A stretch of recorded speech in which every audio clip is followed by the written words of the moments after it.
वर्धा के चरखा भवन में कांग्रेस की मंडल यात्रा का समापन हुआ। कार्यक्रम में कांग्रेस ओबीसी विभाग के प्रदेशाध्यक्ष यशपाल भिंगे सहित पदाधिकारी और कार्यकर्ता मौजूद रहे।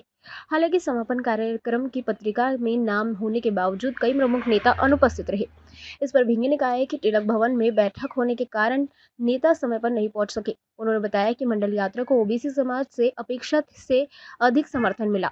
बीपी मंडल के योगदान के प्रति कृतज्ञता व्यक्त करना और ओबीसी के अधिकारों को लेकर जागरूकता फैलाना यात्रा का उद्देश्य था। ये यात्रा 6 जिलों, 63 तालुकों, 32 विधानसभा और 6 लोकसभा क्षेत्रों से होकर गुजरेगी। बिंगे ने जंतर मंतर आंदोलन के बाद मोदी सरकार पर विश्वास कम होने का आरोप लगाया।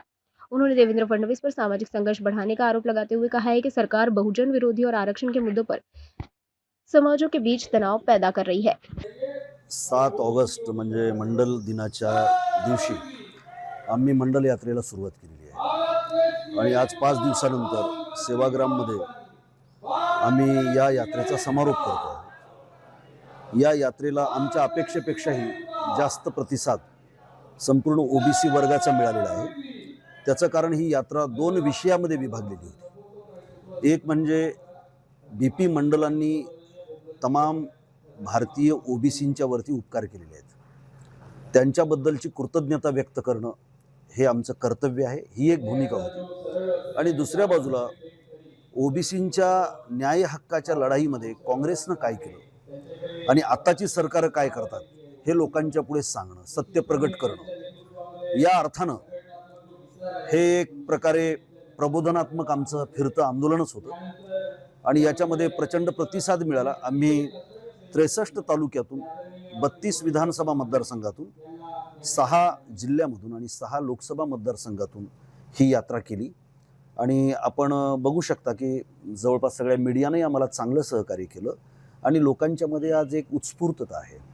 त्याचं कारण असं आहे की आज सगळे लोक आगतिक आहेत, हताश आहेत आणि जंतर मंतरवरच्या आंदोलनानंतर संबंध भारतीय समाजाचा मोदी सरकारवरचा विश्वास उडालेला आहे।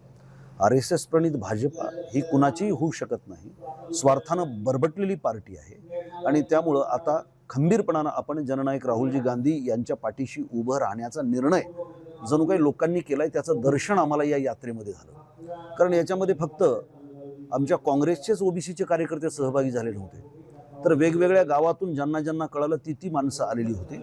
आम्ही बैठका घेण्याचा प्रयत्न केला, तिथं आमच्या कार्यकर्त्यांचे मेळावे झालेले आहेत आणि याचा आम्ही अर्थ म्हणजे याचं श्रेय आम्ही स्वतःला घेण्यापेक्षाही आज देशामधलं जे काही वातावरण बदलत चाललंय आणि ज्या पद्धतीनं राहुलजी गांधी वेगानं घोडदौड करतायत, सत्याला घेऊन घोडदौड करतायत, त्याचा हा परिणाम आहे असं मी म्हणतो।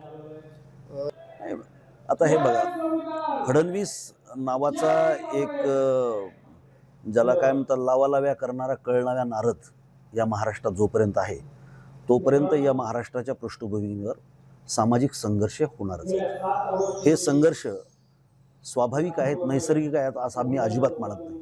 हे संघर्ष राजकीय संघर्ष आहेत। मराठ्यांना सांगितलं जातं की तुम्ही मागणी करा, तुम्ही तुमची शक्ती दाखवा, तुम्हाला आम्ही आरक्षण देऊ। इकडे ओबीसींना सांगितलं जातं की नाही यांना जर आरक्षण दिलं तर तुमचं काही खरं नाही, तुम्ही सुद्धा ताकद दाखवा। दोघांनी एकमेकांच्या ताकदी दाखवायच्या, दोघांनी संघर्ष करायचा आणि दोघांनी मरून जायचं आणि हाच एक हेतू फडणवीसांचा दिसतो आहे।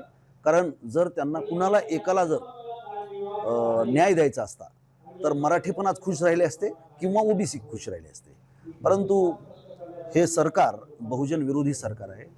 हे सरकार मनुस्मृतीला संविधान मानणारं सरकार आहे। गोळवलकरांच्या बंच ऑफ थॉट च्या पायावर उभं असणारं हे सरकार आहे।